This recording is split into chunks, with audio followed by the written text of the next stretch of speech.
Hello friends, welcome to the success Kendra. Friends देखिए, आज इस सेशन में हम लोग बीपीएससी टीआरई 3.0 के लिए पिछली बार जो बीपीएससी टीआरई 2.0 हुआ था 9/12/2023 को क्लास 6 टू क्लास 8 तक का जो पेपर लिया गया था फ्रेंड्स, उसमें जो पार्ट 1 में लैंग्वेज का पेपर होता है हिंदी और अंग्रेजी का, उसमें जो प्रश्न पूछे गए थे उनको इस सेशन में हम कवर करने वाले हैं। देखिए फ्रेंड्स, पार्ट 1 में आपका लैंग्वेज का पेपर होता है हिंदी और अंग्रेजी का, वो आपको क्वालिफाई करना होता है तभी जाकर के आपका रिजल्ट बनेगा, यानी कि यह क्वालिफाइंग नेचर का होता है। तो अगर आप इसमें पास नहीं होंगे तो फिर आपका रिजल्ट नहीं बनेगा। तो ये भी इम्पॉर्टेंट है, इसमें पास करना भी आपको ज़रूरी है।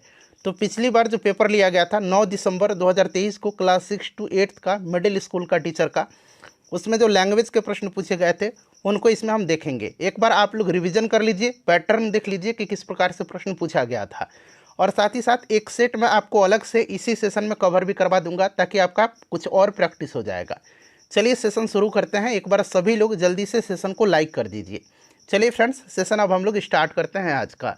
तो फ्रेंड्स, जैसे मैंने आपको बताया है कि आज इस सेशन में हम लोग बीपीएससी टीआरई 3.0 के लिए पिछली बार जो बीपीएससी टीआरई 2.0 लिया गया था फ्रेंड्स, उसमें जो क्लास 6 टू क्लास 8 में जो फ्रेंड्स आपके लैंग्वेज के पार्ट 1 में लैंग्वेज होता है हिंदी और जो अंग्रेजी के प्रश्न पूछे गए हैं उनको इस सेशन में हम देखने वाले हैं। एक बार आप देख लीजिए ताकि आपको पैटर्न का थोड़ा बहुत आइडिया लग जाए।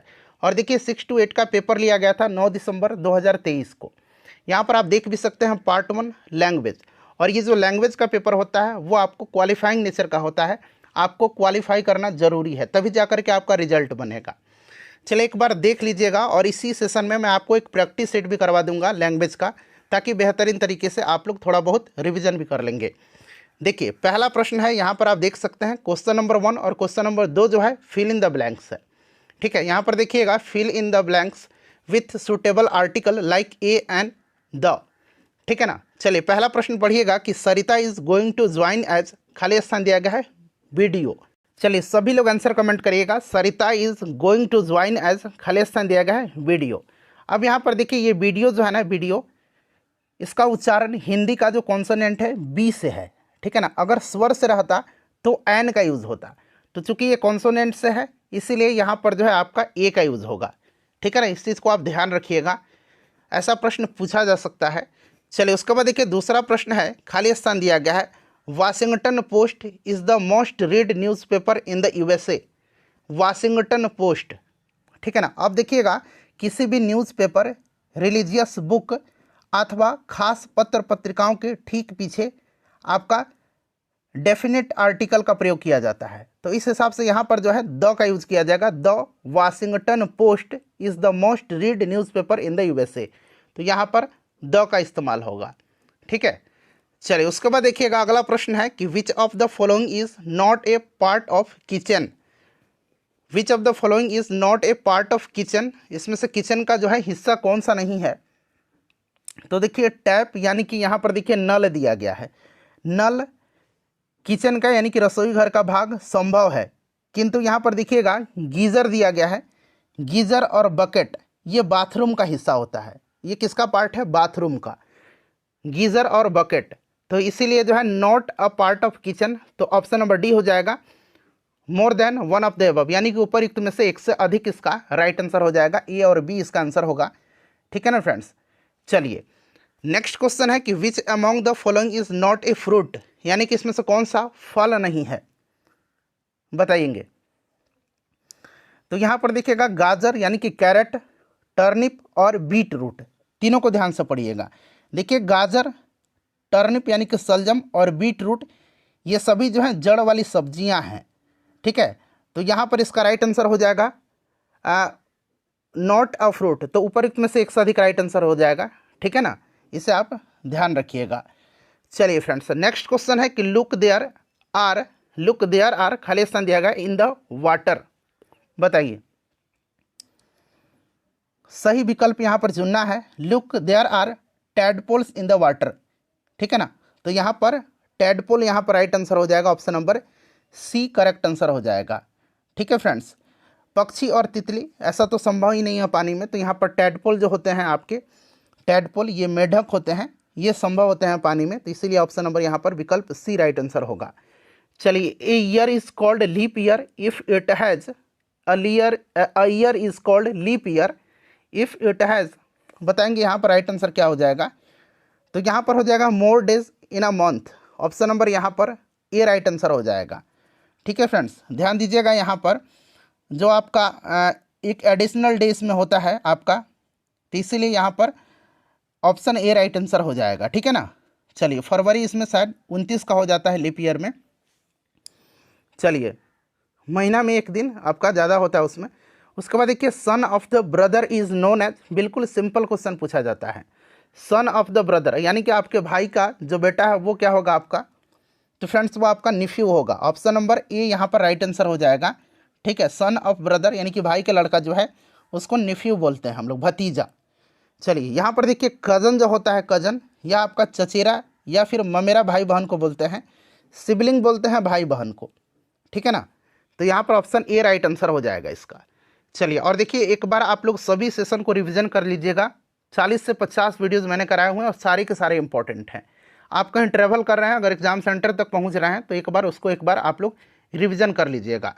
देखिए, father's sister is known as, father's sister यानी कि आपके जो पिताजी की बहन है उनको आप क्या बोलते हैं, तो फ्रेंड्स उनको बुआ बोलते हैं। और यहाँ पर अंट इनको बोला जाता है। ठीक है ना, इसको आप ध्यान रखिएगा। तो राइट आंसर यहाँ पर क्या होगा, ऑप्शन में से कोई भी नहीं होगा। ऑप्शन ई यहाँ पर राइट आंसर हो जाएगा, नन ऑफ द एबव। ठीक है, उपरोक्त में से कोई नहीं। चलिए,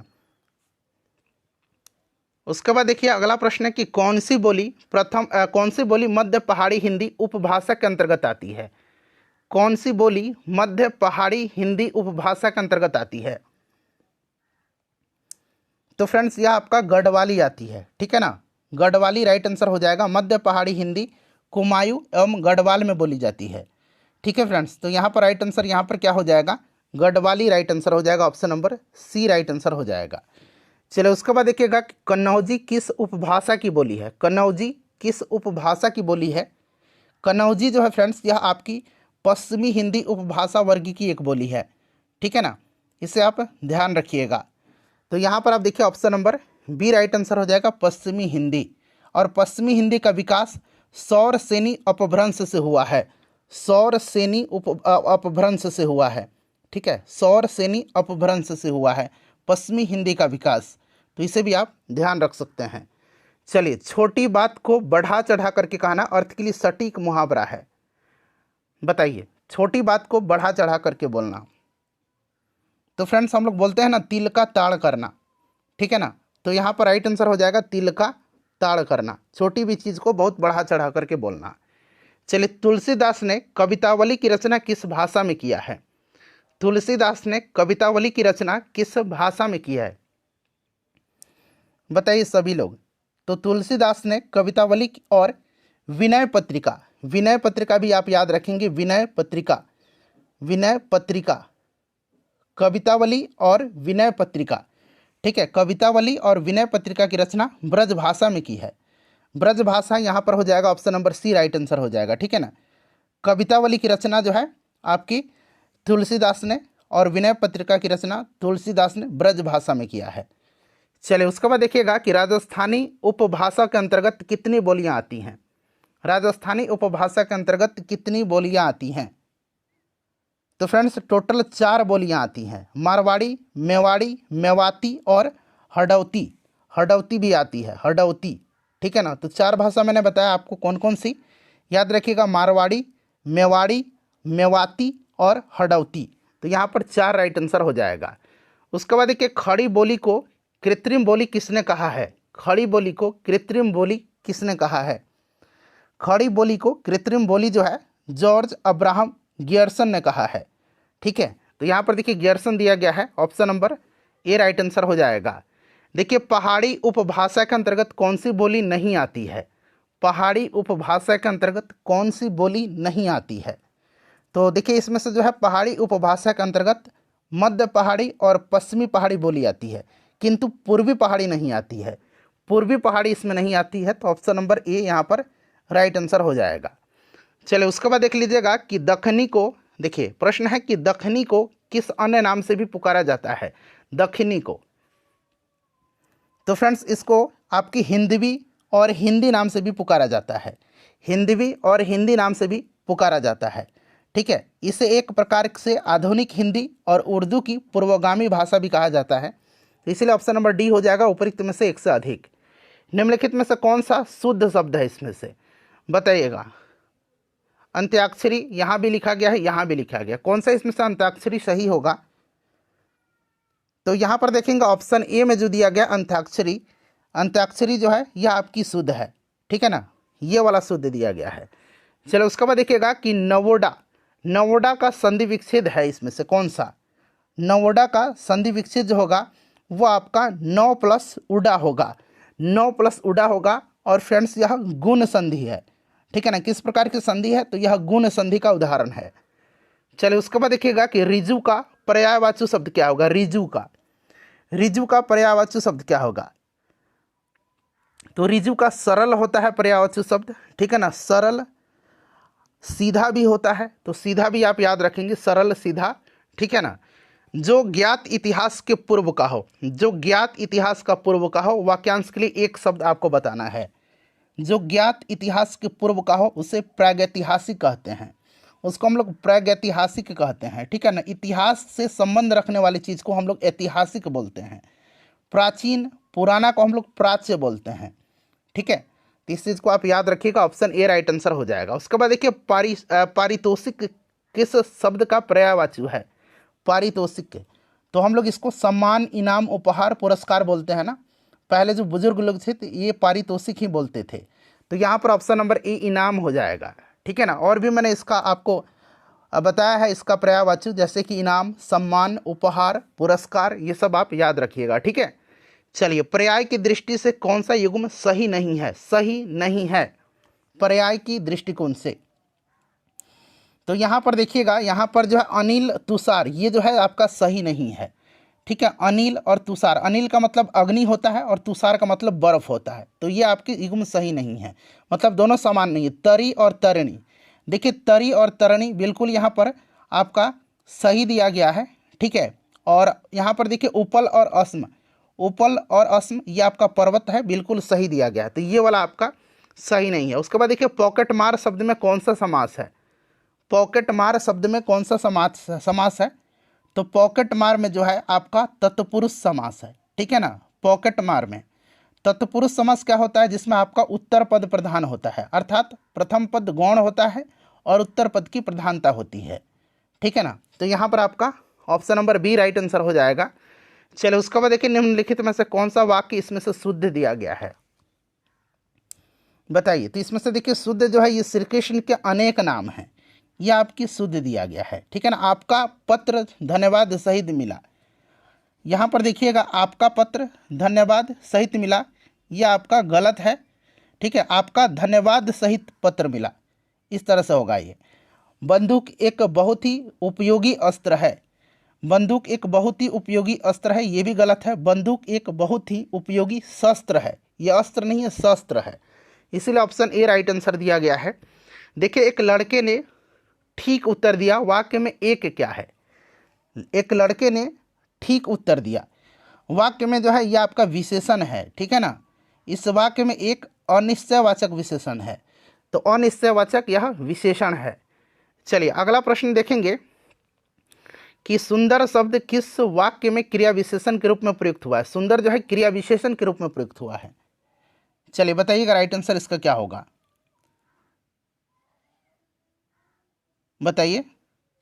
तो यहाँ पर देखिएगा कि यह लड़का बहुत सुंदर लिखता है, कैसा लिखता है? क्रिया की विशेषता बता रहा है, तो सुंदर लिखता है, इसलिए ऑप्शन नंबर यहाँ पर सी राइट आंसर हो जाएगा। देखिए भारत की प्राचीन भारतीय आर्य भाषा कौन सी है? भारत की प्राचीन भारतीय आर्य भाषा जो है ये संस्कृत है। ठीक है ना, ये आपका संस्कृत है, ध्यान रखिएगा संस्कृत यहाँ पर आपका आंसर हो जाएगा। निम्नलिखित में से जातिवाचक संज्ञा कौन सी है? जातिवाचक संज्ञा, तो यहाँ पर देखिए जातिवाचक संज्ञा जो है इसमें से कौन सा है? देखिए विकल्प में जो आपका बुद्धि, सफाई ये सब दिया गया है, ये भाववाचक संज्ञा है। ठीक है ना, ममता व्यक्तिवाचक भी है या फिर भाववाचक भी आप कह सकते हैं, ममता नाम भी है। ठीक है, और ममता भाववाचक भी संज्ञा है। तो इसमें से आपका जातिवाचक पूछ रहा है, तो जातिवाचक इनमें से कोई भी नहीं दिया गया है। ठीक है, कोई भी इसमें से जातिवाचक नहीं दिया गया है। चलिए उसके बाद देखिएगा कि निम्नलिखित में से कौन सा उत्तम पुरुष सर्वनाम है। उत्तम पुरुष सर्वनाम कौन सा है? तो देखिए, जिस सर्वनाम शब्द का प्रयोग बात करने वाला व्यक्ति स्वयं के लिए करता है उन सर्वनाम शब्दों को उत्तम पुरुष सर्वनाम कहते हैं। जैसे कि हम, मेरा, मुझे, हमारा, मैं इत्यादि जो है उत्तम पुरुष सर्वनाम के उदाहरण हैं। तो यहाँ पर मैं दिया गया है, ठीक है ना। चलिए, मैं राइट आंसर होगा इसका।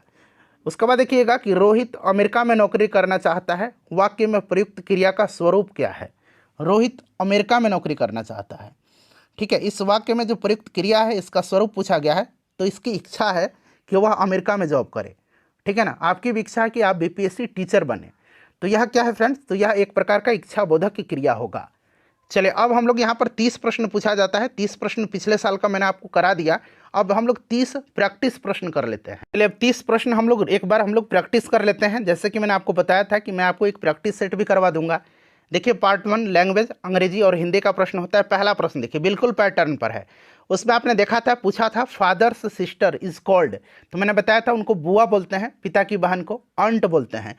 तो मदर सिस्टर को भी हम लोग आंटी ही बोलते हैं, ठीक है ना। ऑप्शन यहाँ पर ए राइट आंसर हो जाएगा। क्लियर ना? चलिए, उसके बाद देखिएगा, यहाँ पर खाली स्थान दिया गया है, खाली स्थान दिया गया है और कह रहा है कि mount Everest is the highest peak of the world. अब यहाँ पर बताइए क्या होगा यहाँ पर राइट आंसर? राइट आंसर यहाँ पर क्या होगा? Mount Everest is the highest peak of the world. तो यहाँ पर देखिए, ये जो आपका माउंट एवरेस्ट है ना, ये आपका प्रॉपर नाउन है, ठीक है। और यहाँ पर आपके लिए कोई ज़रूरी नहीं कि आप द का इस्तेमाल करें। तो mount Everest is the highest peak in the world, ये आपका ऐसे भी ये आपका पूरा कंप्लीट है, इसीलिए ऑप्शन नंबर ई होगा, नॉन ऑफ द एबव, ठीक है। उपरोक्त में से कोई नहीं।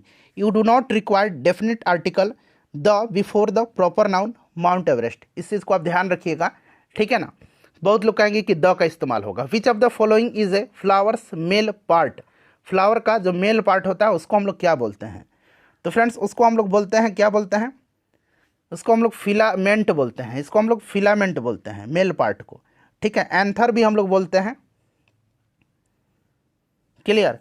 और जो फीमेल पार्ट होता है उसको हम लोग स्टिग्मा बोलते हैं, ठीक है। स्टिग्मा, स्टाइल, ओवरी, ये सब बोलते हैं। चलिए, नेक्स्ट है कि who was the first women to climb Mount Everest? यानी कि माउंट एवरेस्ट पर चढ़ने वाली पहली महिला का नाम आपसे पूछा जा रहा है। तो राइट आंसर यहाँ पर क्या होगा? जुंको तेबई थी। तो आपने जीके में भी पढ़ा होगा, ठीक है, जुंको तेबई। अच्छा, बछेंद्री पाल का नाम आपने सुना होगा, ये पहली भारतीय महिला थी जो आपके माउंट एवरेस्ट पर चढ़ाई किया था इन्होंने। बछेंद्री पाल भारतीय महिला थी, लेकिन पहली महिला जो थी ये जुंको तेबई थी, ठीक है। चलिए, उसके बाद देखिएगा, फिल इन द ब्लैंक्स दिया गया, ही इज, खाली स्थान दिया गया यूरोपियन। अब यहाँ पर देखिए, यूरोपियन जो है ना, इसका उच्चारण कैसा हो रहा है? तो इसका भी कॉन्सोनेंट ही है अंग्रेजी हिंदी वाला, ठीक है ना, इसीलिए यहाँ पर ए का इस्तेमाल होगा, ठीक है। ऐसा नहीं ई समझिए और एन लगा दीजिए, नहीं, यहाँ पर उच्चारण कॉन्सोनेंट वाला ही हो रहा है हिंदी में, इसीलिए ए का इस्तेमाल होगा, मैंने बताया था आपको। चलिए, how many states are there in India? Bharat में कितने राज्य हैं? तो आपको भी पता है 28 राज्य हैं। अच्छा, केंद्र शासित प्रदेश, जरा आप मुझे कमेंट करके बताने का कष्ट करिए कि केंद्र शासित प्रदेश, यूनियन टेरिटरी कितने हैं। चलिए, उसके बाद देखिएगा कि द मदर इज कॉल्ड, यानी कि आपकी माँ की जो माँ है उनको हम लोग क्या बोलते हैं? तो हिंदी में तो आपको पता है नानी बोलते हैं, लेकिन इनको हम लोग ग्रैंड मदर बोलते हैं, ठीक है ना, ग्रैंड मदर बोलते हैं। और पिता की भी माँ को ग्रैंड मदर ही बोलते हैं ना, दादी को। तो यहाँ पर देखिए, ग्रैंड मदर राइट आंसर हो जाएगा। चलिए, उसके बाद नेक्स्ट है हमारा कि दिल्ली इज़ द, खाली स्थान दिया गया, ऑफ इंडिया। तो दिल्ली क्या है? इंडिया का राजधानी है, कैपिटल है। तो यहाँ पर Delhi is the capital of India होगा, ठीक है ना। चलो, उसके बाद देखिएगा कि उपमान की संभावना होने पर कौन सा अलंकार होता है? उपमान की संभावना होने पर कौन सा अलंकार होता है? बताएंगे इसका आंसर क्या होगा? देखिए, उपमान की संभावना होने पर जो है उत्प्रेक्षा अलंकार होता है, ठीक है ना, उत्प्रेक्षा अलंकार होता है। ऑप्शन सी राइट आंसर हो जाएगा। और जहाँ उपमेय में अपमान की संभावना की जाए वहाँ पर उत्प्रेक्षा होगा। वहाँ पर क्या होगा? वहाँ पर उत्प्रेक्षा होगा, ठीक है ना, उत्प्रेक्षा यहीं पर राइट आंसर होगा इसका। क्लियर? चलिए, और जहाँ उपमेय को उपमान के रूप में मान लिया जाए वहाँ पर रूपक अलंकार होता है। जैसे समय सिंधु चंचल है भारी, या आपने पढ़ा भी होगा कई बार, यहाँ पर जो है आपका रूपक अलंकार है, समय सिंधु चंचल है भारी। ठीक है, चलिए फ्रेंड्स आगे बढ़ेंगे। और जहाँ लोक सीमा का उल्लंघन करते हुए किसी वस्तु का बढ़ा चढ़ा करके वर्णन या प्रशंसा किया जाए, वहाँ पर अतिशयोक्ति अलंकार होगा। चलो उसके बाद देखिएगा कि उधर गरजती सिंधु लहरिया, कुटिल काल के जालों सी, चली आ रही फेन उगलती, फन फैलाएं व्यालों सी, इन पंक्ति में कौन सा रस है, बताइए। तो इसमें जो है आपका भयानक रस का इस्तेमाल किया गया है। ठीक है, और यह जो पंक्ति है यह आपकी कामायनी महाकाव्य से लिया गया है, और कामायनी लिखा किसने है, जयशंकर प्रसाद की रचना है कामायनी। तो इसे भी आप याद रखेंगे। ठीक है, तो यहाँ पर ऑप्शन ए राइट आंसर हो जाएगा। उसके बाद देखिए निम्न समूहों में से किस समूह की वर्तनी शुद्ध दिया गया, यानी कि कौन सा इसमें से बिल्कुल शुद्ध लिखा गया है। सभी देखिए 3-3 शब्द यहाँ पर आपको दिख रहे हैं, बताइए। तो यहाँ पर देखिएगा आपका दिग्विजय, कृतघ्न और क्षितिज, ये आपका बिल्कुल शुद्ध दिया गया है। तो ऑप्शन ए राइट आंसर हो जाएगा। शिखर में आपको सी में हर्षिकार होता है, आपको पता है। ठीक है, उसके बाद प्रकृति ऐसे थोड़ी लिखाता है, प्रकृति ऐसे लिखा जाता है प्रकृति। और मस्तिष्क कैसे लिखा जाता है, मस्तिष्क को ऐसे लिखा जाता है, म दंत स होता है। ठीक है ना। उसके बाद देखिएगा कि जयश्री में आपका श्री में दीर्घिकार होगा। उसके बाद देहिक नहीं होता है, दैहिक होता है। और स्त्रियां भी आपको पता है कि स्त्रियां में यहाँ पर आपको, चलिए उसके बाद देखिए हिंदी की स्पर्श घोष महाप्राण उष्टव्य व्यंजन ध्वनि कौन सी है इसमें से। हिंदी की स्पर्श घोष महाप्राण उष्टव्य ध्वनि व्यंजन जो है इसमें से आपका कौन सी है। तो फ्रेंड्स ये आपका ऑप्शन ए राइट आंसर हो जाएगा। ठीक है, ये उष्ट से हो रहा है, ऊ छोटा ऊ बड़ा ऊ, प फ ब भ म, ये आपके ओष्ठ से उच्चारण हो रहा है। ठीक है, और दांत और ओष्ठ से, दंत और ओष्ठ से, दंतोष्ठ से व होगा, व। ठीक है, चलिए। और जिन व्यंजन से जिन व्यंजन के उच्चारण में अधिक वायु लगती है उनको हम लोग महाप्राण बोलते हैं। चलिए फ्रेंड्स अगला प्रश्न करेंगे कि संकर शब्द का अर्थ क्या है। संकर शब्द का अर्थ, संकर शब्द का अर्थ होता है दो भाषाओं के शब्दों से मिलकर के बना शब्द। ठीक है ना, दो भाषा के शब्दों से मिलकर के बना शब्द, ये आपका संकर हो जाएगा, संकर शब्द का अर्थ। ठीक है, चलिए जैसे कि आपका संकर शब्द रेलगाड़ी हो गया, या रेल से भी बना है और गाड़ी से बना है। रेल हिंदी का अंग्रेजी का है और गाड़ी आपका हिंदी का है। वर्षगांठ देख लीजिए, वर्ष संस्कृत का है और गांठ हिंदी का है। चलिए अगला प्रश्न है कि घुड़सवार शब्द निम्न में से क्या है। घुड़सवार जो है ये आपका बनावट के विचार से, देखिए शब्द 3 प्रकार के होते हैं, रूढ़, यौगिक और योग रूढ़। ठीक है, इस चीज़ को आप जानते हैं। घुड़सवार जो है यहाँ पर यौगिक शब्द है, यौगिक शब्द है। ठीक है, जिन शब्दों के खंड सार्थक न हो उनको रूढ़ बोलते हैं, और ऐसे शब्द जो 2 खंडों के मेल से बनते हैं जिसका खंड सार्थक होता है यौगिक बोलते हैं। ठीक है, घुड़ सवार दोनों सार्थक है, घोड़ा और सवार दोनों सार्थक हो गया। ठीक है, और भी शब्द है जैसे कि आपका पीलापन, दूध वाला। ठीक है, ये यौगिक शब्द हैं। चलिए, और योगरूढ़ तो आपको पता ही है, विशेष अर्थ प्रकट करता है। देखिए समुद्र का पर्यायवाची निम्न में से कौन सा है। तो समुद्र का पर्यायवाची जो होता है क्या क्या होता है, सागर होता है, जलधाम होता है, जलधि, उदधि। तो यहाँ पर देखिए, और रत्नाकर भी होता है, तो यहाँ पर रत्नाकर राइट आंसर हो जाएगा। चलिए उसके बाद नेक्स्ट क्वेश्चन हमारा मकरंद यहाँ पर दिया गया था, मकरंद का जान लीजिएगा, शहद, रस। ठीक है ना, ये सब आपके मकरंद के हैं। वनिता का पर्यायवाची शब्द यहाँ पर देखिए, उसके बाद वनिता दिया गया है। वनिता का पर्यायवाची शब्द क्या क्या होता है, तो दारा, जोरू, ठीक है, वामांगिनी, ये सब आपका गृह लक्ष्मी, संगिनी, ये सब होता है। ठीक है, चलिए नील देखिए नदी, समुद्र, तालाब और गंगा, इन शब्दों के क्रमशः सही पर्यायवाची बताना है। नदी का, समुद्र का, तालाब का और गंगा का, बताइए।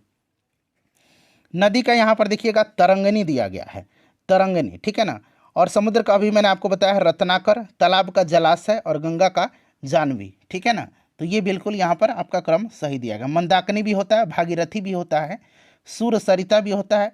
ठीक है ना, ये सब आप याद रखिए, सूरसरी भी होता है।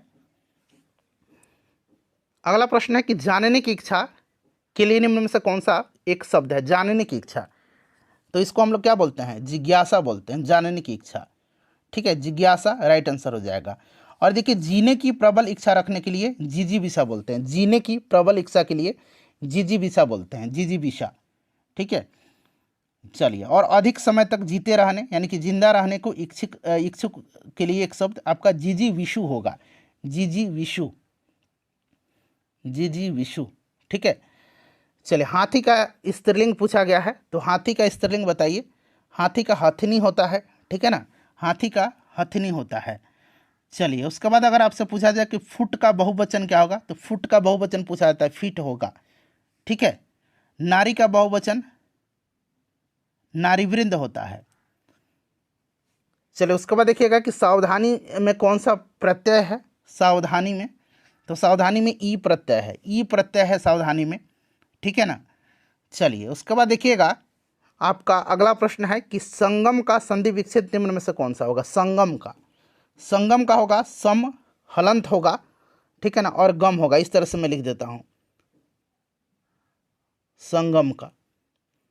ठीक है ना, तो ऑप्शन में नहीं दिया गया है, तो यहां पर ऑप्शन में उपरोक्त में से कोई नहीं राइट आंसर हो जाएगा। ठीक है, सदाचार का क्या होगा, तो सत्य प्लस आचार होगा सदाचार का, ये भी आप याद रखिएगा, पूछा जा सकता है। चलिए, उसके बाद देखिए अगला प्रश्न है कि जिस समास में दोनों खंड समान हो, कोई प्रधान या गौण न हो, उसे कौन सा समास बोलते हैं। तो इसमें से देखिए कह रहा है कि दोनों खंड समान हो, यानी कि यह आपका द्वंद्व समास है, जैसे कि मोटा ताजा, रोटी दाल, ठीक है, नमक मिर्च भी आप कह सकते हैं।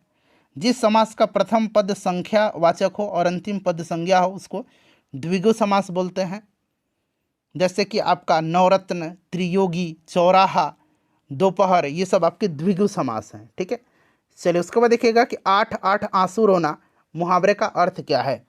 8-8 आंसू रोना मुहावरे का अर्थ क्या है, तो फ्रेंड्स इसका अर्थ है बहुत विलाप करना। ठीक है ना, बहुत विलाप करना।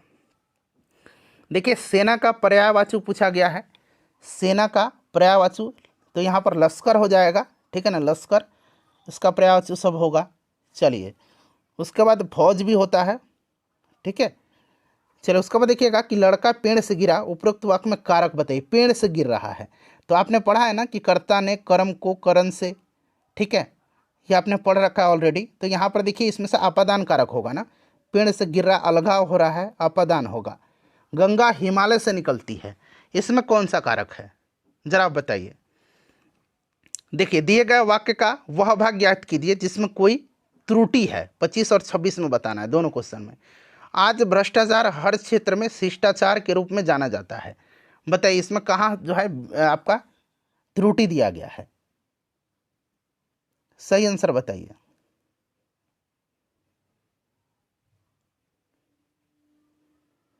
तो यहां पर देखिएगा इसमें बी पार्ट में जो है आपका त्रुटि दिया गया। क्यों त्रुटि है, तो आज भ्रष्टाचार हर क्षेत्र में जो है शिष्टाचार के रूप में माना जाता है, जाना नहीं, माना जाता है। ठीक है ना, ये माना जाता है, यहाँ पर होगा। ग्रीष्म ऋतु आते ही अनाज खरीदने की व्यवस्था किया जाता है, तो किया नहीं जाता है, की जाती है, व्यवस्था की जाती है। ठीक है ना, तो इसलिए ऑप्शन बी में यहाँ पर अभी त्रुटि है। चलो, उसके बाद देखिएगा कि दिए गए वाक्य में रेखांकित जो खंड है, यहाँ पर देखिए ये वाला, इसको आपको प्रतिस्थापित करने के लिए उपयुक्त विकल्प का चयन करना। विजय ने अजय का बहुत तिरस्कार किया, यानी कि बहुत क्या किया, अपमान किया। ठीक है ना, अपमान किया, अपमान यहाँ पर हो जाएगा। चलिए, उसके बाद देखिएगा कि आत्मज का पर्यायवाची आपसे पूछा गया है, तो आत्मज का पर्यायवाची तनुज होगा। ठीक है ना, तनुज यहाँ पर राइट आंसर हो जाएगा, तनुज। आत्मज पुत्र, तनुज बेटा, पुत्र, सुत, तनय, ये सब होता है। चलिए, पत्नी का पर्यायवाची शब्द, तो पत्नी का पर्यायवाची शब्द जो होता है ये भार्या भी होता है, अर्धांगिनी में होता है और दारा भी होता है, तीनों होता है इसमें से, तो एक से अधिक यहाँ पर राइट आंसर होगा। उसके बाद देखिए अभिज्ञ का समानार्थी शब्द क्या होगा। अभिज्ञ का 30 प्रश्न आपके लैंग्वेज वाले पार्ट में पूछे जाते हैं। ठीक है ना, बताइए। अभिज्ञ का मतलब होता है आपका जानकार। ठीक है, अनभिज्ञ का मतलब होता है जिसे आप नहीं जानते, अनभिज्ञ, लेकिन अभिज्ञ का जानकार होगा। ठीक है, तो फ्रेंड्स सेशन को लाइक कर दीजिए और प्लीज़ शेयर कर दीजिए।